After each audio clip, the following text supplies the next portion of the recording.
যে আমেরিকা মাতৃ বানাদিন না তো আমরা ভুখান মার যা He said, you have to go back to your country. I said, where is my country? I don't have a country, man. It's a killing ground. But at that moment, he wasn't a terrorist, he wasn't an insurgent, he wasn't an Iraqi. He was a scared man. تقدر تسامحيني ان انا قتلت بيك او خيك وما في قانون حسنني؟ بتسامحيني؟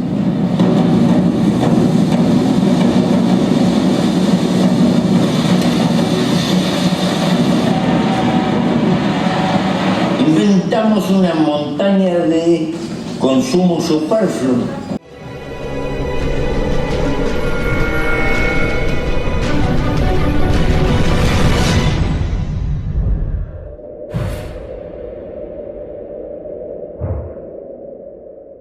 Du film.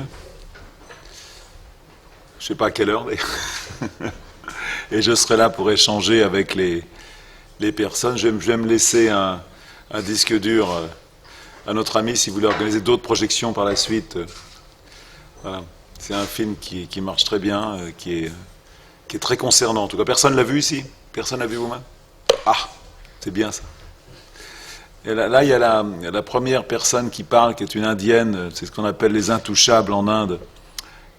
Ils sont 160 millions et c'est un témoignage très, très émouvant.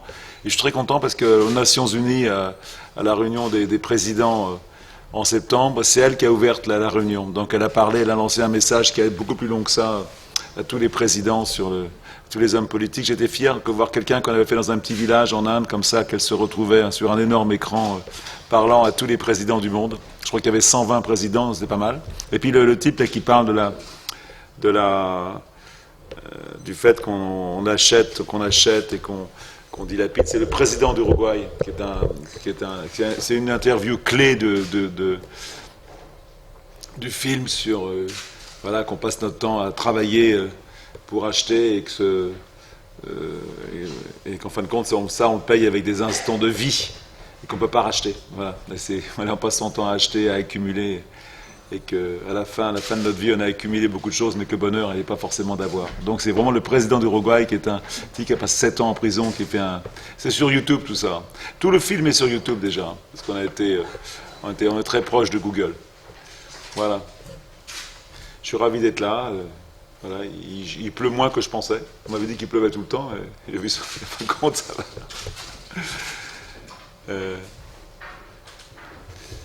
Voilà.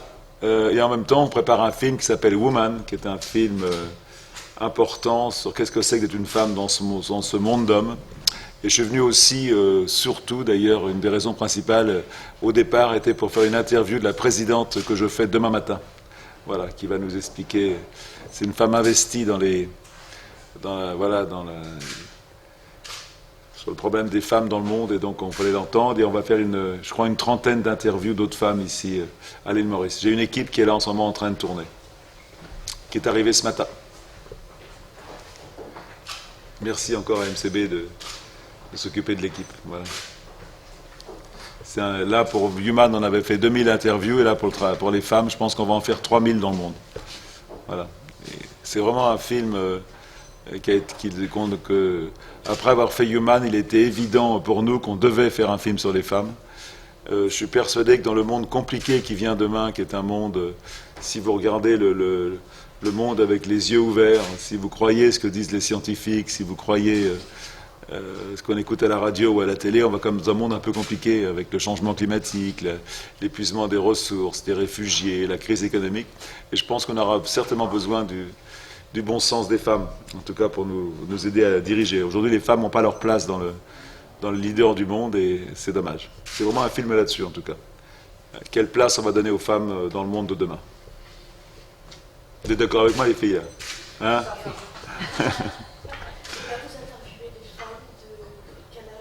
Ah, je sais pas, ça c'est Anastasia qui est là, qui va faire ça. On a travaillé avec des ONG locales, on a un fixeur qui est là, qui depuis 15 jours, 3 semaines travaille déjà, voilà. On montre, je crois qu'on fait un peu dans toutes les catégories sociales. Je ne sais pas combien on en fait d'ailleurs, je vais vous dire. Anastasia sera là demain soir pour lui demander. Elle va venir parler avec moi après le film. Ils viennent d'arriver ce matin, là. Je crois qu'ils se réveillent là pour l'instant. Comment définissez-vous les thématiques, les thèmes de vos prochains films? Est-ce Alors sur Human, Human était un film très politique. Donc Human, c'est un film. Pourquoi est-ce qu'on fait la guerre, par exemple? Pourquoi est-ce qu'aujourd'hui on se bat encore comme au Moyen Âge? Pourquoi on dépense des milliards de dollars pour inventer des armes pour tuer encore plus de gens? C'est inouï. Comme aujourd'hui, on est encore dans un monde, voilà, où je crois qu'on dépense plus d'argent pour l'armée que pour l'aide au développement. C'est assez incroyable. Pourquoi l'homophobie, par exemple? Pourquoi on n'est pas capable d'accueillir plus les réfugiés? Pourquoi il y a tant de pauvreté encore qu'on n'arrive pas à traiter? Pourquoi cet écart? Voilà, et puis aussi des choses, des questions très sur la famille. Est-ce qu'on pardonne facilement? Est-ce qu'on est capable de dire je t'aime à ses parents et à ses enfants? C'est tout mélangé. Qu'est-ce que c'est que d'être un être humain? Qu'est-ce que c'est que le sens de la vie? Enfin, voilà, et est-ce qu'on veut faire partie de ce monde en étant acteur, ou est-ce qu'on regarde le monde de loin, voilà, comme un spectateur? Donc c'est un film très particulier, difficile, un peu compliqué, mais voilà, assez émouvant. Et c'est peut-être la meilleure chose que j'ai faite dans la vie. Je pense que, non pas à cause de nous, parce que ce que les gens nous ont donné. Voilà. Et ce film sur les femmes sera encore un film, je pense, encore plus difficile. Et passionnant. Difficile dans quel sens? Parce que c'est pas très gai. C'est vrai qu'on commençait à réfléchir. Parce que vous apercevez d'abord que toutes les femmes ont un truc à dire sur le rôle d'une femme. Il y a beaucoup de déni, il y a beaucoup de choses qui ne sont pas dites, sur la violence, sur la sexualité, sur beaucoup de choses qui ne... Et donc, d'ailleurs, c'est étonnant parce que les gens savaient, je venais ici, j'ai reçu des mails de gens, dont quelqu'un d'ailleurs du luxe, qui m'a dit, je sais que vous venez faire un film sur les femmes, je voudrais en faire partie. Donc les gens sont demandeurs de vouloir parler devant une caméra, ce qu'on n'avait pas du tout sur l'humain. Les femmes ont envie de s'exprimer. Voilà. Et donc souvent, c'est pas très gai ce qu'on entend. En même temps, c'est plein de bon sens et d'intelligence. Est-ce qu'on peut dire que ça fait partie d'une trilogie, Human, Woman? Après, il y a quelque chose avec Man derrière? Woman ne sera peut-être pas le vrai titre, hein. C'est un nom de travail, ça restera peut-être, mais voilà. Quand on dit Woman, les gens comprennent ce qu'on veut dire. On l'appellera peut-être le milieu du ciel. Le milieu du ciel, c'était Mao qui a dit que, voilà, que le milieu du ciel, c'était des femmes de bois. Et ça part d'un livre américain qui a été écrit par New York Times, qui s'appelle Le milieu du ciel, qui a un prix Pulitzer, justement, sur un gros travail sur le rôle des femmes dans le monde. C'est passionnant, c'est passionnant. D'ailleurs, comme Human était passionnant. Mais Human est quelque chose de très très large, alors que vraiment sur les femmes, c'est plus serré. Voilà. Serré dans quel sens? C'est-à-dire qu'il y aura un message, on peut s'attendre à un message? D'amour, message d'amour toujours.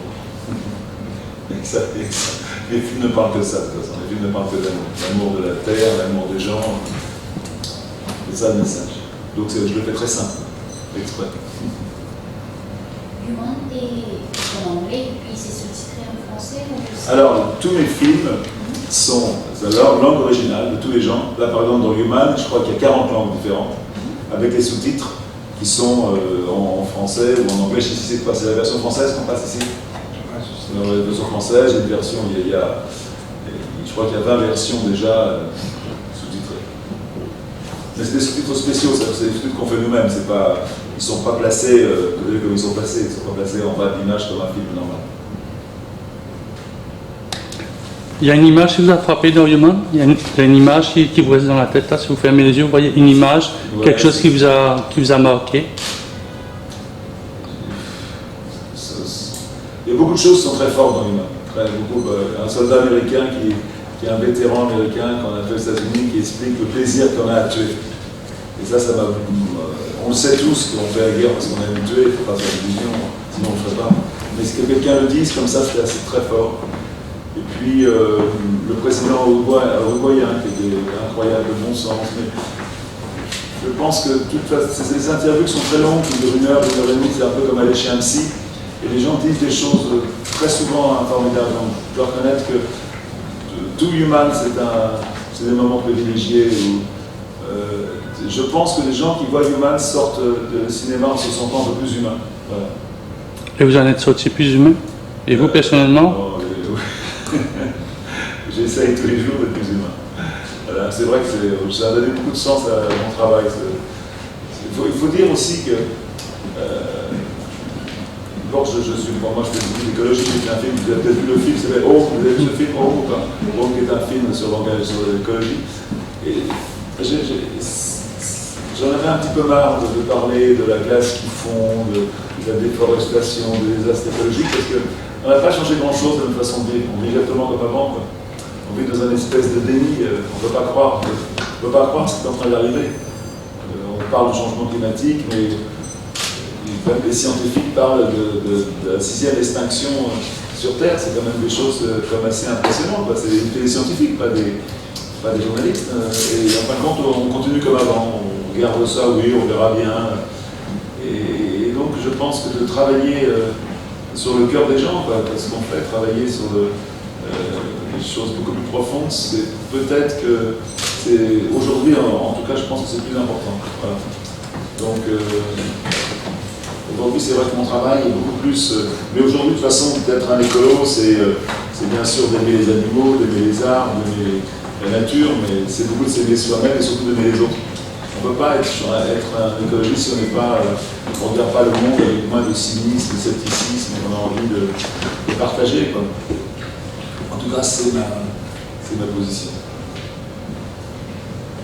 Vous avez déjà dit que, par exemple, vous avez fait des films qui peuvent du réchauffement climatique, etc., mais qu'au final, les milliers de gens l'ont vu, mais il n'y a pas d'impact. Je suis déçu, c'est pas le mot, mais si tu veux, on vit dans une civilisation où on est toujours avant à consommer de plus en plus. On est dans une civilisation, il faut toujours faire plus. Plus de chiffre d'affaires surtout, avoir plus, posséder plus, être plus riche. Et en fin de compte, quand on était 1 milliard ou 2 milliards à vouloir faire ça, ça allait, mais quand on est 7 milliards 400 millions, ça ne marche plus, il n'y a pas assez de ressources sur la Terre. Il n'y a pas assez de poissons pour nourrir tout le monde. Il n'y aura pas assez d'arbres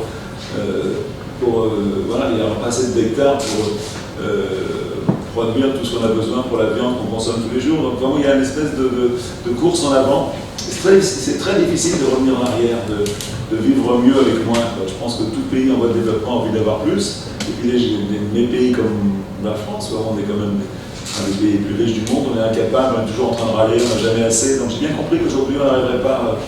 On peut toujours mettre des panneaux solaires et des éoliennes, mais c'est pas ça qui va remplacer les 85 millions de barils de pétrole qu'on consomme tous les jours. Voilà, la révolution, elle ne sera pas scientifique, elle sera spirituelle. Pas spirituelle au sens, pas religieux, mais au sens moral, éthique. Qu'est-ce que moi je peux changer dans ma vie? Je pense que c'est quelque chose de très personnel, ça. C'est pas un gouvernement, personne ne peut nous l'imposer, c'est vraiment une prise de conscience comme le président uruguayen, qui l'explique très bien. Il a compris beaucoup de choses, voilà, et peut-être que moi aussi je vais dans ce sens-là, et mes films vont dans ce sens-là. Donc il y a encore de l'espoir.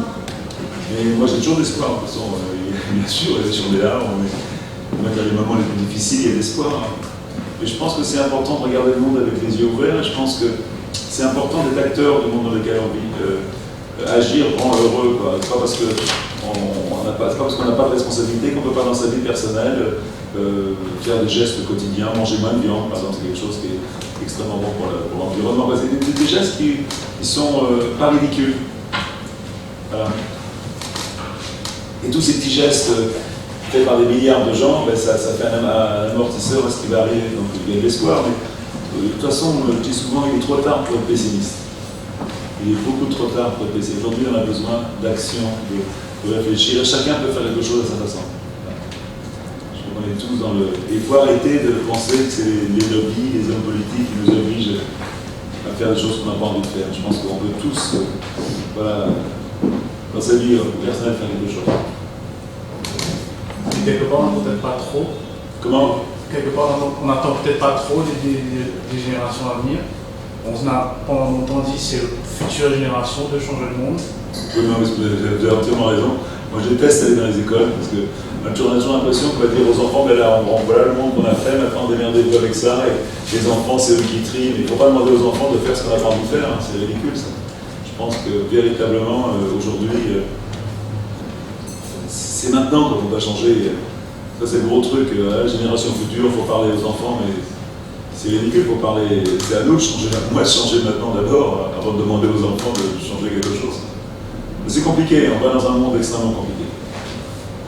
Est-ce que vous sentez que les messages qui sont passés à travers le film touchent bien les gros capitaux?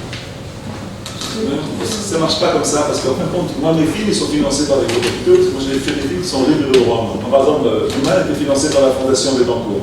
Bettencourt, c'est L'Oréal, donc c'est des gens qui sont milliardaires, donc c'est eux qui m'ont permis de financer ça. Donc je ne peux pas leur en vouloir, mais voilà, ils sont en même temps capitalistes, voilà. Et même la banque ici, qui est capitaliste, voilà, ils projettent Human. Donc on se rend bien compte que même chez les gens qui sont des gros capitaux, eux aussi ils ont envie de passer ce message. Vous savez, il n'y a pas d'un côté les gens très gentils, vous êtes très méchants, c'est compliqué tout ça. Tout le monde est dans le coup.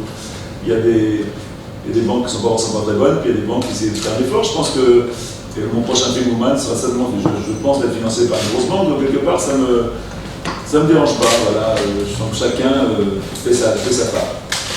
Est-ce que finalement ce ne serait pas les mentalités à changer? Bien sûr, bien sûr, c'est une question c'est pas très simple, c'est compliqué, on voit bien.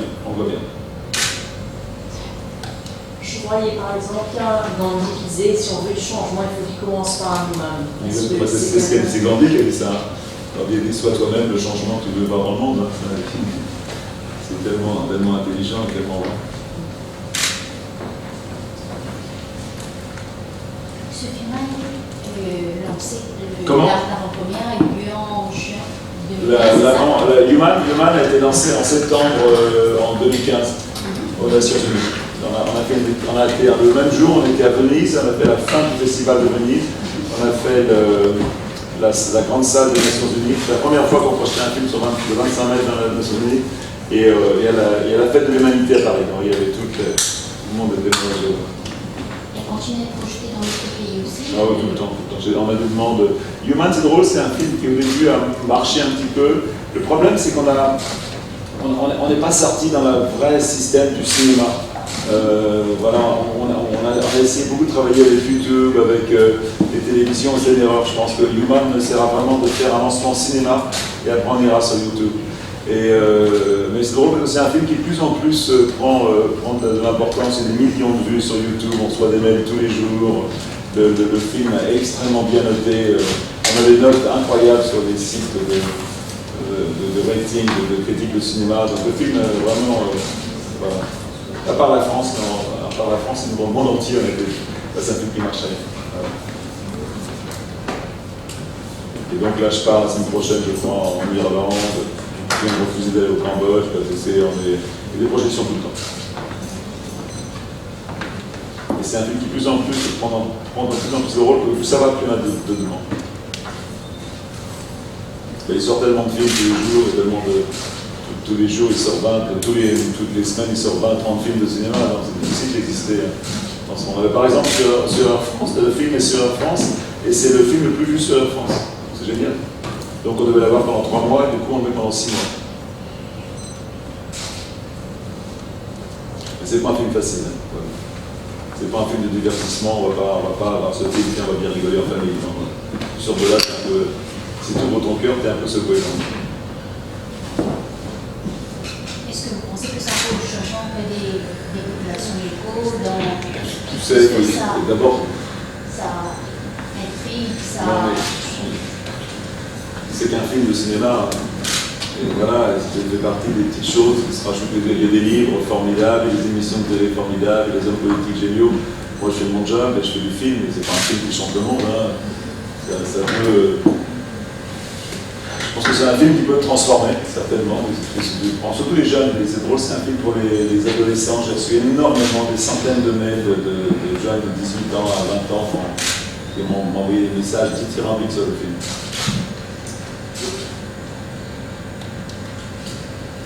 En même temps, il n'y a pas de commentaires, c'est long, c'est très. Il y a la musique qui est très importante dans ce film, et sans commentaires, pas des images qui passent. Je vous conseille de regarder sur YouTube. Voilà. Vous allez demain soir au cinéma. Vous êtes invité demain, tout le monde, ou pas? Hein? Tout le monde est invité demain?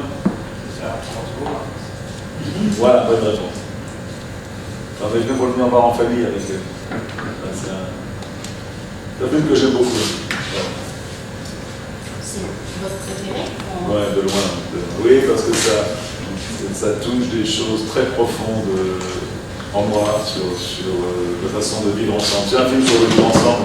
Je pense qu'aujourd'hui, notre vrai problème, c'est de vivre ensemble, de savoir partager, de savoir s'aimer un peu plus et regarder ce monde avec moins de cynisme et de scepticisme. On vit dans un monde de la politique en France, mais c'est dramatique, l'espèce de méchanceté ambiante, l'espèce d'émulsion permanente, j'en peux plus moi, donc j'ai vraiment besoin envie d'autre chose.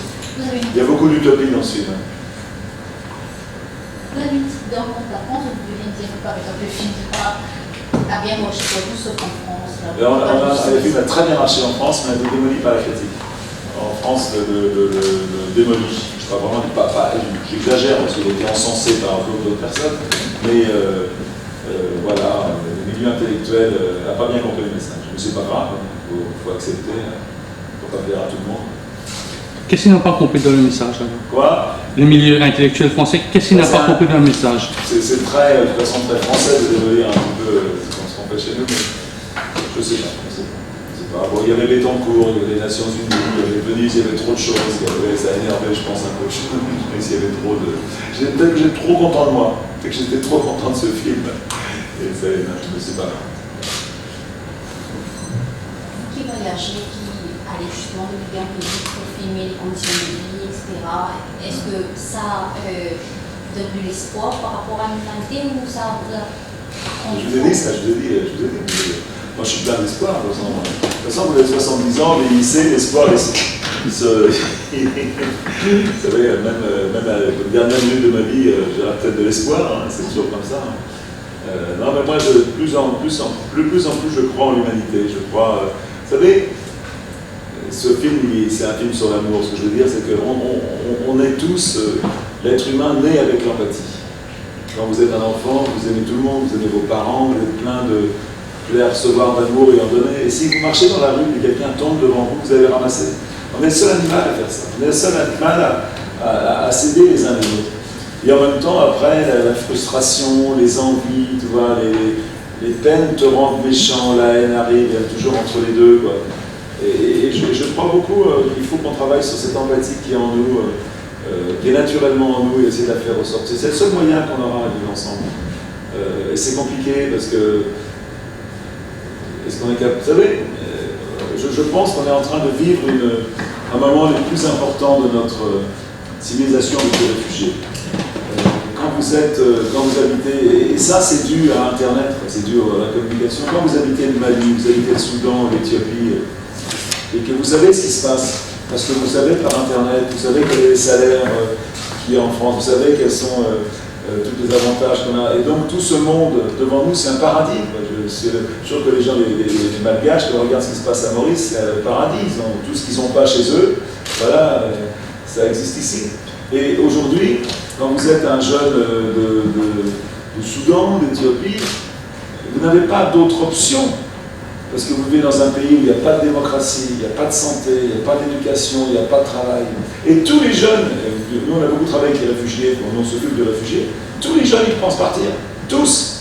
Les gosses 16, 17 ans, 18 ans, ils pensent quand est-ce qu'on part. Donc il faut s'attendre, c'est le début ce qui est en train d'arriver. On va être submergé, en tout cas en Europe, par les réfugiés qui viennent chez nous, et c'est normal. Moi j'habiterais le Mali ou l'Éthiopie, je viendrais en France. En France, c'est une espèce de paradis incroyable, où on vit quand même une protection sociale, du travail. Et voilà, et ça on a du mal à comprendre. Et est-ce qu'on va être capable de partager ça? Voilà, est-ce qu'on va être capable de mettre notre humanité au-dessus de nos craintes? Voilà, et c'est normal d'avoir peur, c'est normal de se dire ce que j'ai, je vais peut-être le perdre, je vais avoir moins, voilà. Bien sûr, je n'ai pas la solution. La solution, je ne l'ai pas.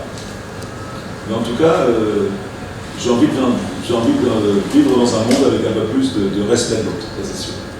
Et plus de partage. Et c'est un film là-dessus.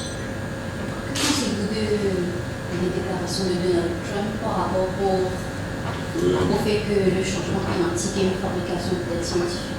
Oui, toujours. De toute façon, je pense que il y a toute une. Je ne sais pas, il y a Trump et beaucoup d'autres, il y a beaucoup de gens qui sont sur une autre planète. Ils ne s'intéressent pas aux autres, ils sont. Mais vous savez, avoir fait Human, faut bien comprendre qu'on n'est pas tous les mêmes, qu'on ne pense pas tous la même chose.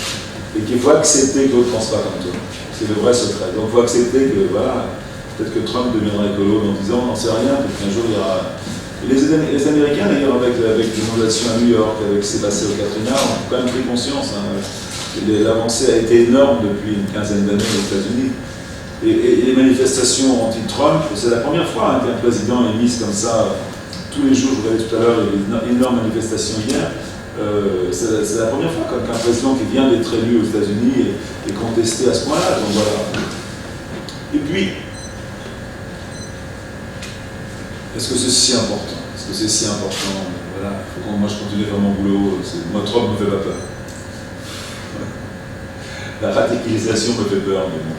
Il y a une montée de toute façon du populisme, on va dire en France, partout, il y a une montée là-dessus. Voilà. C'est la peur d'avoir moins, la peur de perdre. C'est normal. Mais vous, à partir de quel moment est-ce que vous avez commencé à vous intéresser à ce qui se passe dans le monde, déjà au niveau environnemental et par la suite Moi, depuis que j'ai 20 ans, je m'intéresse aux animaux. Je suis réservatologique. Alors, depuis que j'ai 20 ans, je m'intéresse à la nature, aux animaux, depuis très longtemps. Je suis parti au Kenya faire une étude sur les lions quand j'avais 30 ans. Et pour gagner ma vie, j'étais pilote de montgolfière. Donc j'ai découvert la photographie aérienne à ce moment-là. Et en même temps, j'ai fait une... Je n'ai pas soutenu, mais j'ai préparé une thèse sur le comportement des lions avec ma femme. Et pendant 3 ans, on a suivi une famille de lions. Et après, je suis rentré en France et je suis devenu photographe. J'avais fait beaucoup de photos et ça me paraissait plus facile de vivre en tant que photographe. Et quand il y a eu la première conférence de Rio en 92, j'ai fait ce grand travail sur la Terre du ciel, et voilà, qui m'a changé ma vie complètement. Et le succès de ce livre m'a donné j'ai vendu 4 millions de livres, donc immédiatement j'ai fait de la télé, j'ai fait du cinéma, donc ça m'a donné la possibilité de devenir encore plus une fondation en France, de faire des choses. Voilà. Donc le moment il est venu. Et c'est vrai qu'aujourd'hui, j'ai envie de parler d'amour, c'est vrai, j'ai envie de parler de vivre ensemble. J'ai vraiment envie de...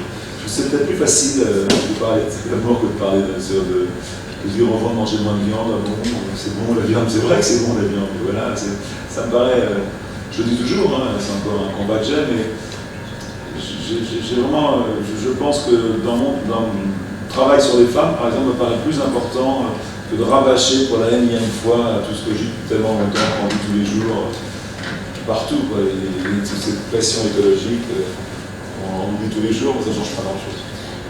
Mais n'empêche que, est-ce qu'à un moment donné, vous avez constaté qu'il y a eu des choses positives qui sont sorties de ce combat? Mais il y a beaucoup de choses positives. Hein. Aujourd'hui, la prise de conscience sur l'environnement, elle est à tout le monde là, tout le monde est au courant. Le changement climatique, on peut penser que c'est positif. Là, je viens de visiter un bâtiment de la banque, et voilà, avec des efforts. C'est pas assez, hein. Bien sûr, c'est le début de quelque chose, mais au moins ça existe. Voilà. On va commencer par petits pas, on n'avance pas assez vite. De toute façon, on va vers un changement climatique majeur. On y va. Si aujourd'hui on arrêtait d'émettre du CO2, la Terre va continuer à se réchauffer pendant au moins 50 ans. Donc vous avez quoi faire illusion, le changement climatique il arrive. Et on va vers un monde inconnu. Ça ne sera peut-être pas si terrible que ça, c'est un monde inconnu dans lequel on va. Mais ce sera un monde plus compliqué. Puis vous savez, le vrai problème c'est que moi quand je suis né, on était 2 milliards. Aujourd'hui, on est 7 milliards 400 millions. C'est-à-dire que voilà, on est beaucoup.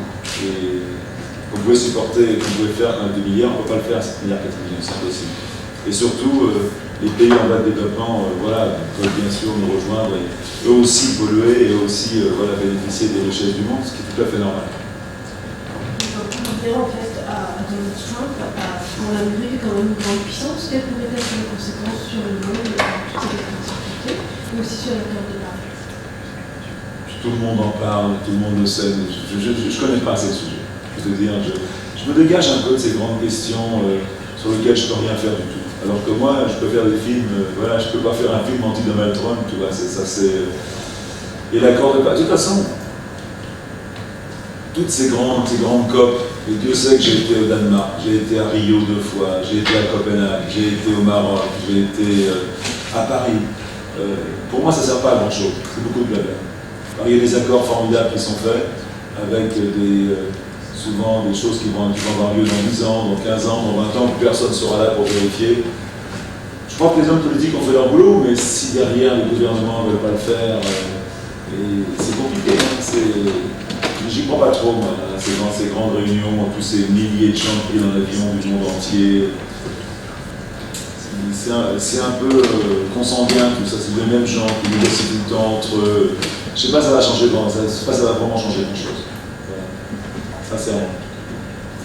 Aujourd'hui quand je vois, moi je peux parler de la France, quand je vois le diesel à Paris par exemple, qui est en train d'empoisonner notre ville, où il y a des jours, même pas, vous avez vu, des jours où Paris est interdit aux voitures, ça devient une blague, alors qu'on le sait depuis tellement longtemps, on a l'impression qu'on régresse. Quoi. Et voilà, je crois qu'on n'a pas pris encore conscience de ce qui est en train d'arriver, je pense.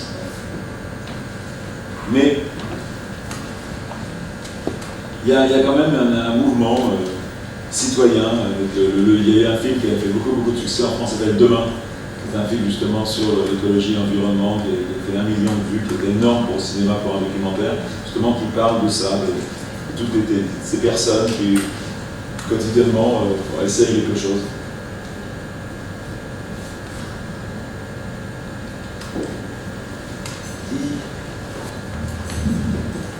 Je pense que Human, moi, est vraiment une réponse à ce mouvement écologique. C'est drôle parce que on ne parle pas du tout d'écologie dans Human, il n'y a pas un mot. En même temps, profondément j'y crois. Voilà. Je pense que d'accepter que l'autre ne pense pas comme toi, d'accepter que l'autre ne vit pas comme toi, il faut faire avec. Avec Humain, aussi bien public large. Comment? Avec Humain, aussi bien. Ah oui, c'est un film qui marche partout, oui. C'est pas un film, je ne sais pas si tu l'as dit, c'est pas un film qu'il faut venir avant 15-16 ans. Je pense que c'est un film un peu difficile et je ne recommande pas aux enfants de moins de 15-16 ans de venir le voir. Difficile dans quel sens? On parle de viol, on parle de crime, on parle de choses comme ça qui ne sont pas forcément, c'est des choses difficiles. C'est la réalité, c'est pas du jeu vidéo. Donc les gens sont toujours un peu. Je ne recommande pas aux enfants de moins de 17 ans de voir ce film. On peut le voir, bien sûr. C'est long, c'est un film long. S'approcher. Et sinon, La Terre vue du ciel, vous pensez à une autre édition? Oui, il est sorti cette année, on a sorti une nouvelle édition. On en sort une régulièrement tous les 3-4 ans. On vient en sortir une avec tous les textes refaits, toutes les nouvelles photos. Parce que quand je fais mes films Human, par exemple, je continue à faire des photos, bien sûr, je continue à travailler.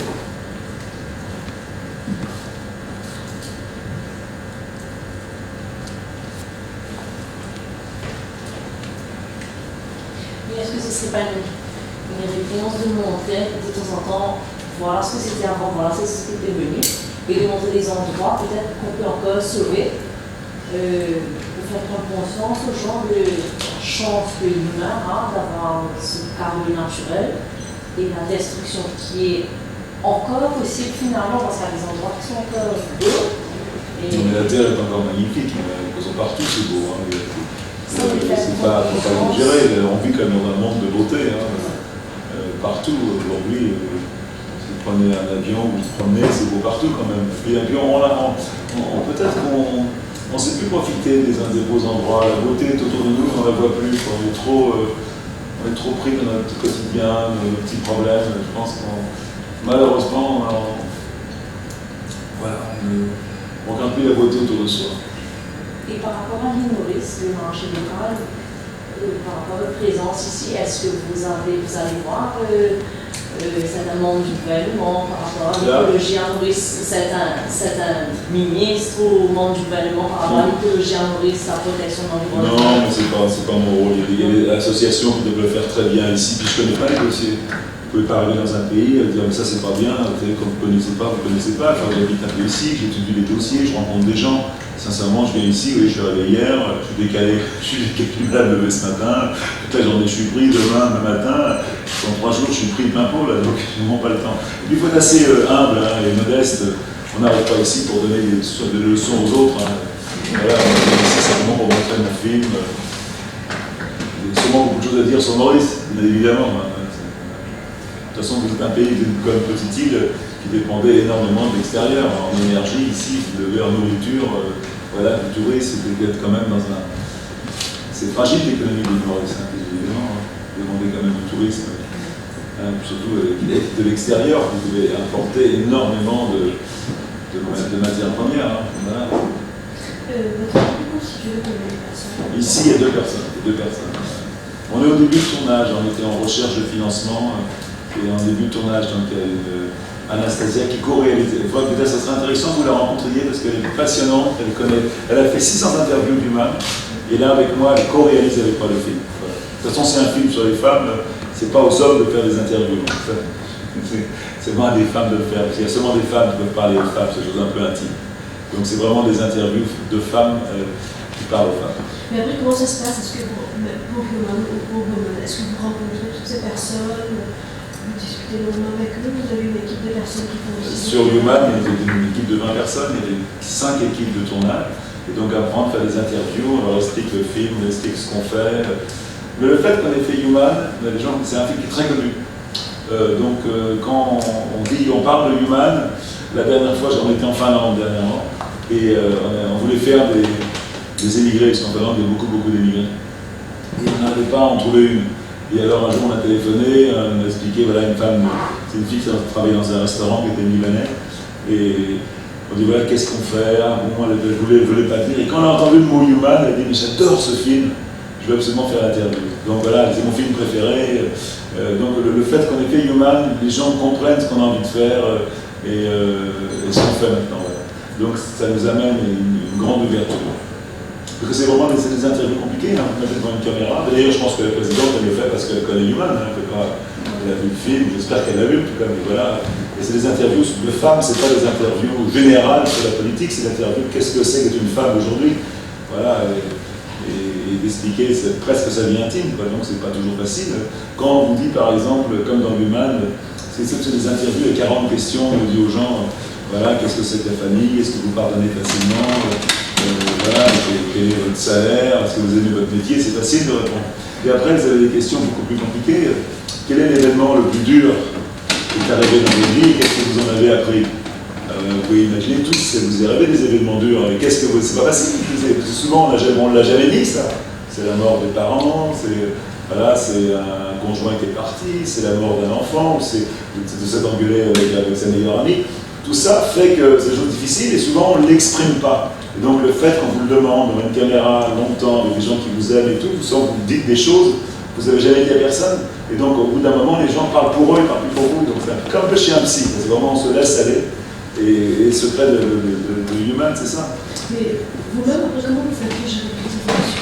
Entendre toutes ces histoires, comment on gère ça? Je pense que moi je gère bien, il y a des gens chez moi qui l'ont mal géré.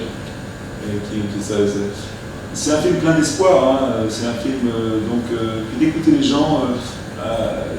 Ce qui est intéressant dans Human, c'est que tous les gens qui vous parlent, c'est vous qui parlez, c'est un miroir. C'est-à-dire que tout ce que les gens vous racontent, vous le comprenez. Et donc c'est vous qui parlez quelque part. Donc ça vous ramène à vous, à vos problèmes, à ce que vous êtes vous-même. Et ça qui est intéressant. Donc comment on gère? Moi je gère bien. Vous menez vous-même pas mal d'interviews, mais... On a beaucoup pleuré, hein. Moi je pleure beaucoup hein, quand on a déroché. D'ailleurs il y a une, je ne sais pas si on montrera, mais je montrerai au Luxe, que j'ai invité par le Luxe aussi, parce qu'on va faire une petite conférence. Il y a une femme incroyable qui est une américaine qui est la femme la plus rapide du monde. C'est une marathonienne, et elle a été esclave sexuelle pendant très longtemps, depuis 12 ans. Elle a une histoire inouïe. Et elle explique comment, à un moment, elle veut qu'elle le dise. Et qu'elle vivait dans le déni. Et chaque fois que je la vois, je pleure. Hein, parce que tellement elle est émouvante, tellement elle est belle, tellement elle parle bien. Donc voilà, les émotions, voilà, si je pleure, je pleure. Hein. J'ai pas honte de pleurer. De toute façon, pour faire des films comme ça, il faut être sensible et aimer les gens, c'est sûr. J'imagine que ce film-là, c'est des heures de montage, après pour écouter c'est très long. C'est-à-dire que les journalistes, il faut demander à Anastasia, je vais vous donner son numéro, elle va venir, je pense, demain soir. Je propose aussi, si vous voulez, jeudi, elle peut être présente et vous êtes... Non, parce que je vous expliquerai pourquoi ça va être compliqué. Okay. Je vous explique. Vous n'avez pas pu arranger, on s'est arrangé autrement, donc on va aller dans un autre hôtel, donc elle le fera. Ouais. Ok. Donc, désolé. Ouais. Donc elle va le faire dans un autre chaîne. Quoi? range les interviews, si vous voulez. Voilà. Non, et donc, et Anastasia est vraiment la clé du film avec moi. Et c'était quoi la question déjà, monsieur? Ah oui, les heures, alors voilà. Donc, toutes les interviews sont faites. Le soir, elles sont dérochées. On déroche, on prend ce qu'il y a de mieux. Sur 1 heure d'interview, on va en garder un quart d'heure. Après, ça rentre en France. Et après, tout va être logué par thème. Alors, l'amour, la mort, la peur, la violence, tout ça est mis ensemble. Et après, au bout de 2 ans, on a tout là sur place.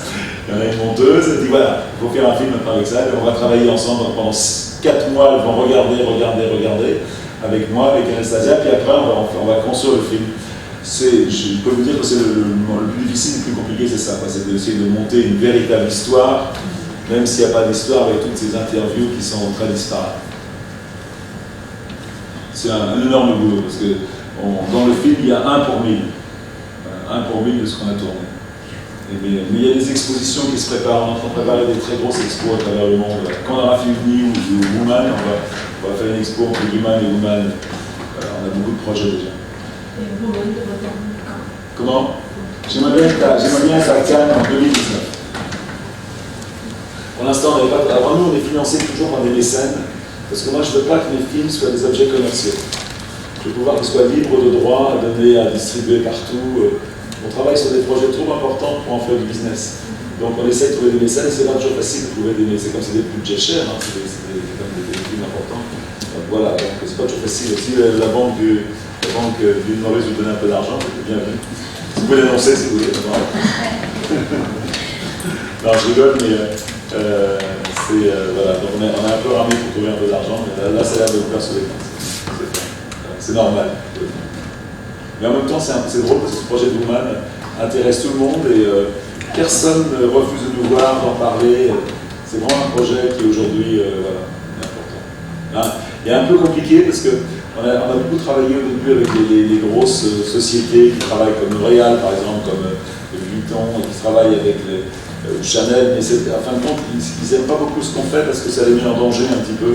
Dans les pays arabes, ça va critiquer les choses, en Inde, on va critiquer, donc ils n'ont pas envie de payer un film qui va aller contre un peu le marché local. Quoi. Et c'est vrai, c'est un film qui dénonce des choses, on dénonce. Quoi.